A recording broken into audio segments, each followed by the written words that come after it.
In the news this week, Mark McGowan versus your priorities. The latest news poll underway as Western Australians reveal what they want from an $8 billion surplus.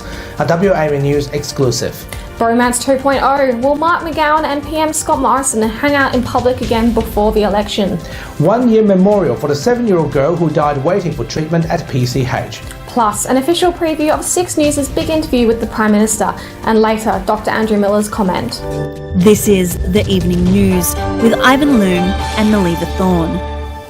Good evening. An exclusive news poll is underway right now as Western Australians are having their say on how should Premier and Treasurer Mark McGowan prioritise his spending on the record windfall. It's revealed earlier the McGowan government is set to receive a record $8 billion in budget surplus. Steve Anderson has more on this. Steve, the results are rolling in. What do our viewers want Mr. McGowan to spend the surplus on? Hey, Ivan. Well, the results of the poll are quite interesting. Looking at the latest developments, we can see that the public's utmost priority at heart is the reduction of basic household fees, these being electricity, water and so on. This is of course not surprising, as WA families beg for relief. The next highest priorities are COVID-19 and basic health funding and elderly and aged care, followed by education and training. Fifth on the list is housing, followed by small and medium business recovery. Interestingly, law and order has fallen to 7th place so far, despite growing concerns regarding inner city crime, particularly in Northbridge. Public transport and infrastructure gets 8th place. Meanwhile, domestic violence prevention and women's interests coming in at 9th.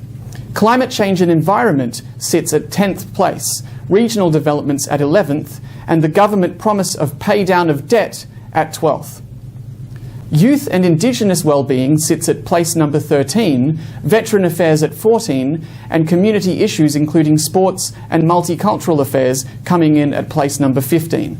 Only 30% of viewers surveyed believe that the McGowan government have the right spending priorities. This is in dramatic contrast to last year's results. The results so far clearly indicate that viewer preferences have vastly shifted. This poll will be underway until next week. You can have your say by clicking the link in the description. Back to you two. Steve Anderson reporting. Thanks, Steve. It's been exactly 1 year since 7-year-old Aishwarya died after waiting for treatment at the Perth Children's Hospital. The family held a memorial service at their home this weekend, remembering a life lost too soon. I'll read the statement as it's been written. And these are the words of Aishwarya and proceed there. Aishwarya's tragic death must not be in vain. The last 1 year has been the darkest and most tortuous days of our life and is now shattered. Because of the loss of our daughter, we will suffer for the rest of our lives. We want 2 things from the people in power. 1, we want justice. We're relieved that the inquest dates are now set, and we're looking forward to finding some answers as to what happened that night. And 2, we want a change in our health system so that no other parent should go through a similar situation. Together we can make a better health system. The key element here is integrity. A denial and defensive approach will only make it worse, and the suffering of innocent people will continue. And that's the comments of Aishwarya and Prasita.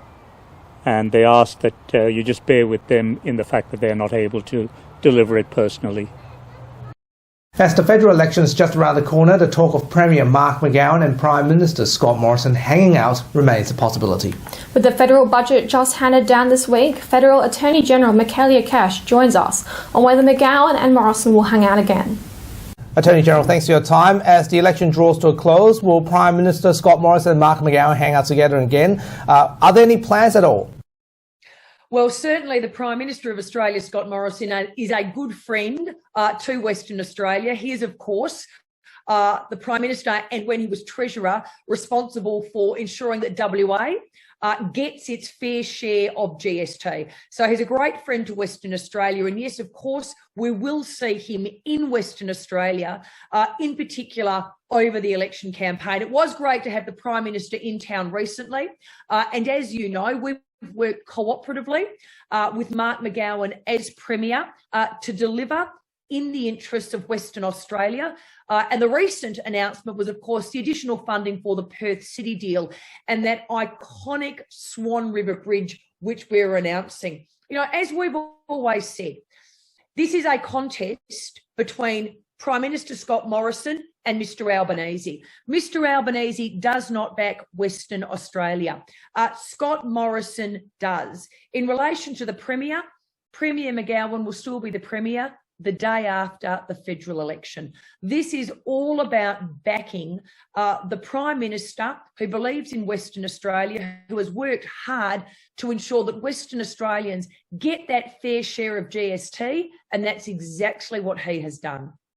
But you haven't answered my question. I'm asking you, will the Prime Minister and Mr McGowan meet together in front of media to make more announcements? Well, obviously, that would be a decision for both Mr McGowan and Mr Morrison. Again, in relation to the Perth City deal, this was something that we worked with the state government to deliver, Commonwealth funding and funding from the Western Australian government.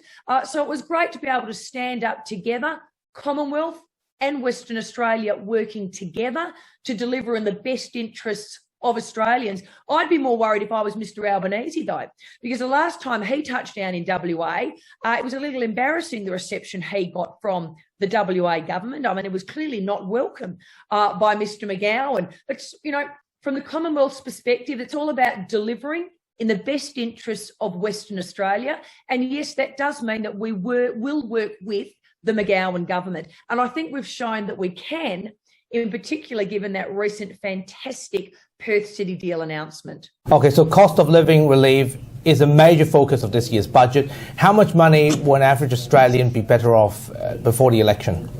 In the first instance, you are absolutely right.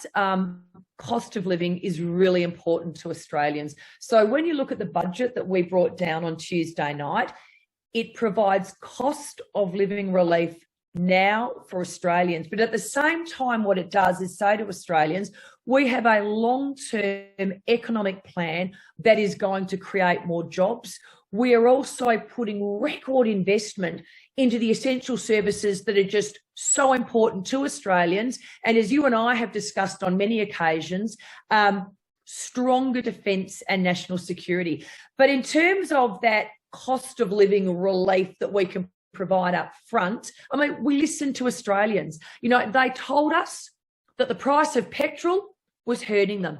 And so for the next 6 months, the announcement is that Australians will save 22 cents a litre every time they fill up their car. So just say, I mean, Western Australia is a big state.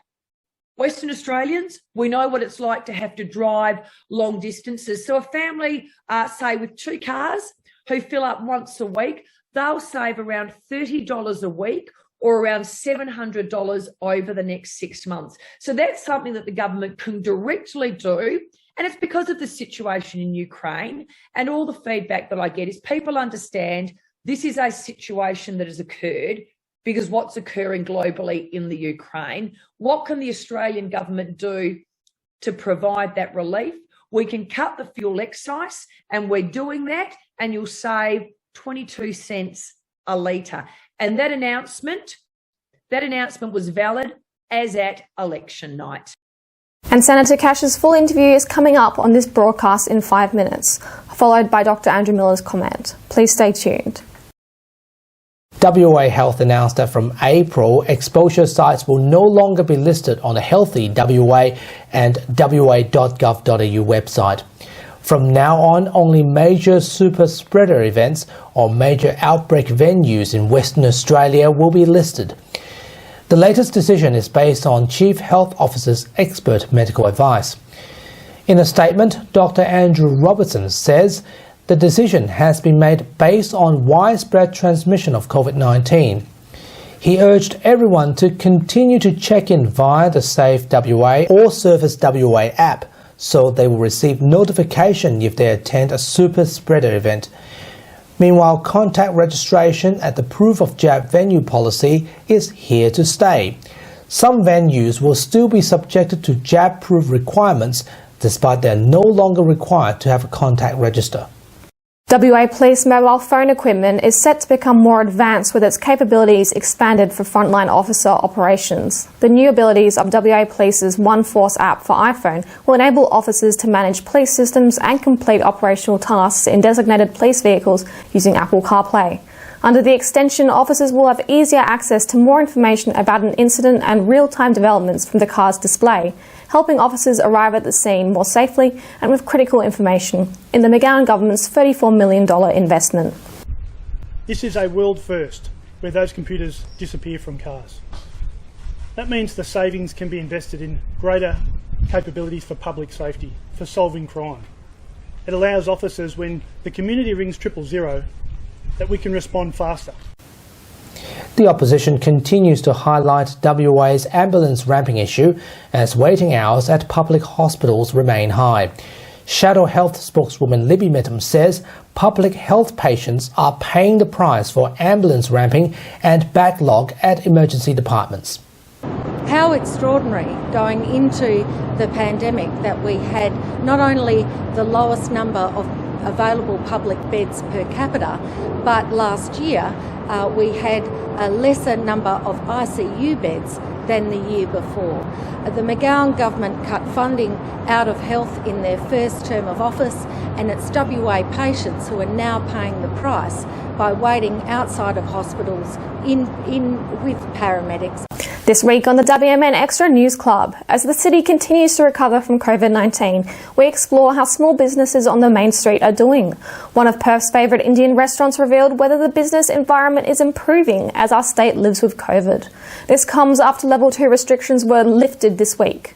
Compared to before the financial years, like before 2019, so compared to that period and this pandemic period, we lost 60 to 70%.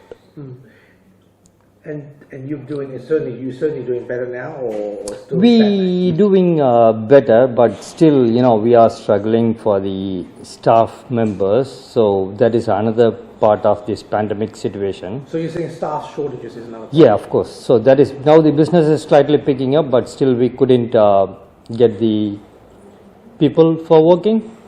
So once hope that that situation also come back to normal soon, then we'll be on track, hopefully.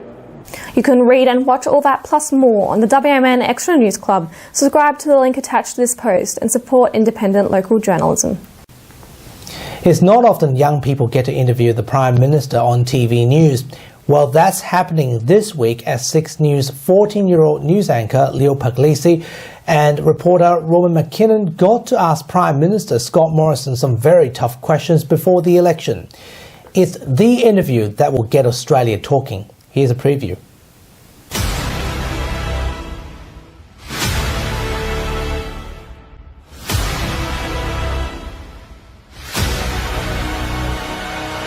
Only 2 out of 8 state and territory governments are now Liberal following that South Australian election. Do you feel responsible for that? No. Are you confident in your chances of a win on election night? I have always believed in miracles. Do you stand by that claim you've never lied in public office? Well, the assertions you've just made aren't true. You don't think Australians are interested in whether their leader tells the truth or not? Because, I mean, surely... Whatever you hear during this election, from whatever politician you hear from, the thing that underwrites everything they say is whether they can manage a strong economy. I guess this does come down to a matter of credibility. Crikey, and of course they're their own outlet. That's not a good start. If you're starting with crikey and you're talking about credibility, it's not a good start. You can make that claim short, but at the same time I can assert it strongly, I can tell you. Absolutely you can assert it strong, and we're giving you a platform to assert that. No one's stopping you from asserting that. Uncensored, 8 p.m. Eastern Time on the 6 News YouTube channel and our website 6newsau.com. Go Leo and the 6 News team. And we're glad to announce that WAME News is also given the exclusive right, and I'll say it again, the exclusive right to relay this big interview at 6 p.m. Perth time this coming Wednesday on our page. So don't forget to watch it. We'll recap this week's top stories again in just a moment. But right now, here's Nelson Liu with Western Perspective. Thanks, Ivan and Melly. Hello and welcome to WP. This week, the interests of Australians in WA and around the country are on the federal government's agenda as it delivers its budget in the countdown to the May election. The budget has placed the needs of Australians at heart, while Liberal Party election campaigning continues to promote Scott Morrison as a leader that will work with WA, the Prime Minister currently neck and neck with Labor leader Anthony Albanese in the polls. We spoke to Federal Attorney General Michaelia Cash about what a Scott Morrison re-election would mean for the state and the country. Attorney General, thanks for your time. Cost of living relief is a major focus of this year's budget. How much money will an average Australian be better off before the election? In the first instance, you are absolutely right. Cost of living is really important to Australians. So when you look at the budget that we brought down on Tuesday night, it provides cost of living relief now for Australians. But at the same time, what it does is say to Australians, we have a long-term economic plan that is going to create more jobs. We are also putting record investment into the essential services that are just so important to Australians. And as you and I have discussed on many occasions, stronger defence and national security. But in terms of that cost of living relief that we can provide up front, I mean, we listened to Australians. You know, they told us that the price of petrol was hurting them. And so for the next 6 months, the announcement is that Australians will save 22 cents a litre every time they fill up their car. So just say, I mean, Western Australia is a big state. Western Australians, we know what it's like to have to drive long distances. So a family, say with 2 cars, who fill up once a week, they'll save around $30 a week or around $700 over the next 6 months. So that's something that the government can directly do. And it's because of the situation in Ukraine, and all the feedback that I get is people understand this is a situation that has occurred because what's occurring globally in the Ukraine. What can the Australian government do to provide that relief? We can cut the fuel excise, and we're doing that, and you'll save 22 cents a litre. And that announcement was valid as at election night. The petrol excise, 22 cents reduction. Yeah. Will there be any big stick legislation or big stick consequences from the government if the petrol savings are not passed on? It's a really good question. So as you know, and if it's the fuel excise, it'll be cut by, it's around 22 cents a litre. This must be passed on to motorists. So Australian motorists must have this passed on at the Bowser, because this is about providing them with the cost of living relief that they need. So the cop on the beat in this case is the ACCC. The ACCC themselves have already issued a statement, and they have made it very, very clear in their statement that if retailers in the fuel space are engaging in misleading and deceptive conduct, they can actually face contraventions of up to $10 million. So the ACCC is watching very, very closely. It is the very clear expectation of the government that as at election night, this starts to be passed on. But again, I go back to it's the international factors I think that Australians know that are at play here. It's a volatile situation in the Ukraine. But what can the government do by way of cost of living relief? Cut the fuel excise and provide Australian motorists with a reduction in their petrol price at the Bowser.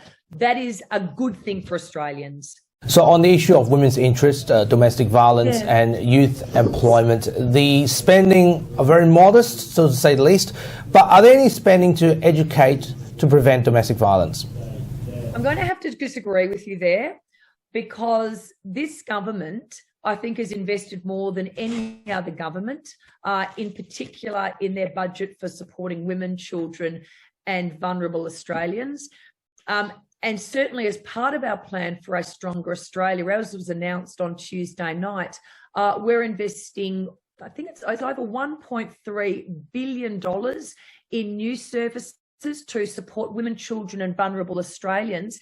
But at the same time, existing programs, they will be expanded. But that $1.3 billion investment, it actually almost doubles the Commonwealth's financial commitment to the implementation of, many of your viewers would know, the next National Action Plan to end violence against women and children. So we've made a huge investment as a government. We've more than doubled that investment in this budget, and the investment in this budget alone is around the $1.3 billion mark. Do you hope to reduce youth unemployment?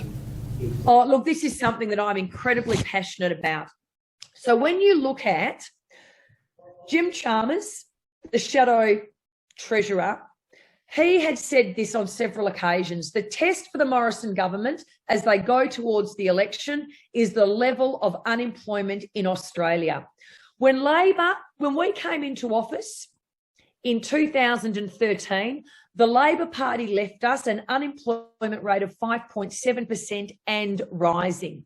We have gone through 2 years of a global pandemic, but because of the decisions that the Morrison government made, and in particular the job keeper decision, keeping employees connected to their employers, in the budget papers that came down on Tuesday, unemployment in the September quarter is set to go to 3.75%.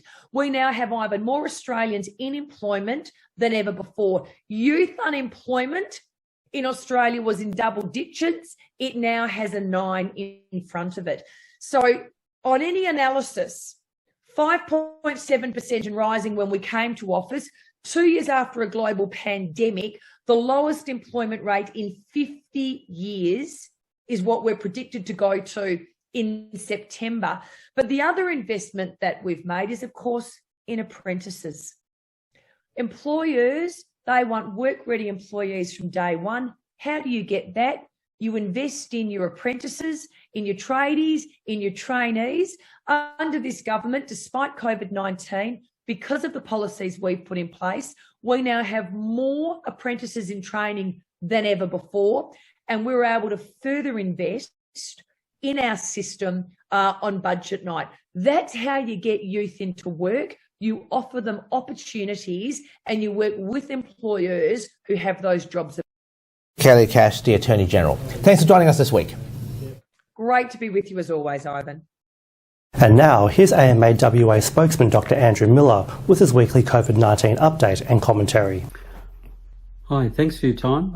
Cases unfortunately continue to rise in Australia, about close to 50,000 in the last week, which is obviously a lot higher than we want them to be. The hospitalisations across the country, about 2,500. That's a couple of very large hospitals full of people who are just in there for COVID. And unfortunately, we still continue to see some deaths. About 220 hospitalisations in Western Australia. And people obviously a bit fatigued with the whole business, but now's not the time to be reducing too many of the protections that we have in the community, particularly around masks, because masks are a simple and effective way of keeping yourself and other people safe, including in schools. And I'd commend to you the Telethon Kids Institute guidance on mask wearing in schools, which goes back to the simple basic science that they are very effective at protecting students' families, and also protecting teachers as well. So we'll continue on putting in these messages out there. We understand people's frustration with it. The answer to people's lack of patronage for restaurants and bars and so on is not to have more disease around. It's to make people feel safe. And we hope that that's what the focus will be on. I would like to make mention of Aishwarya's memorial today and pay my respects to her and to her family, and thank them for their ongoing advocacy to try and improve the situation in not just the Perth Children's Hospital, but also in all of the other places where children are treated.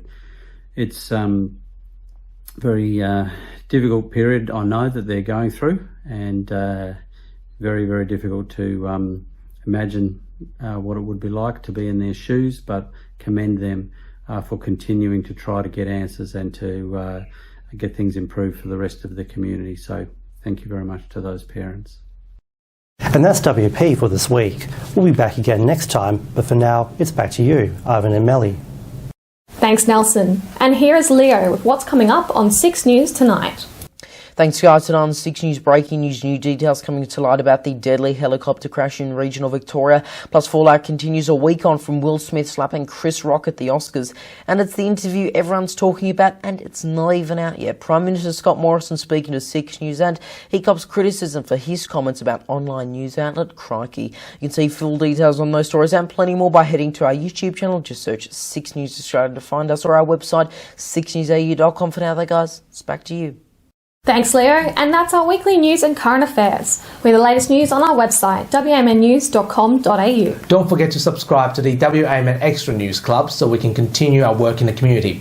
Full details on wamnnews.com.au/news/extra. From Melly and myself, wish you good health, good night. See you next Sunday. Thanks for watching.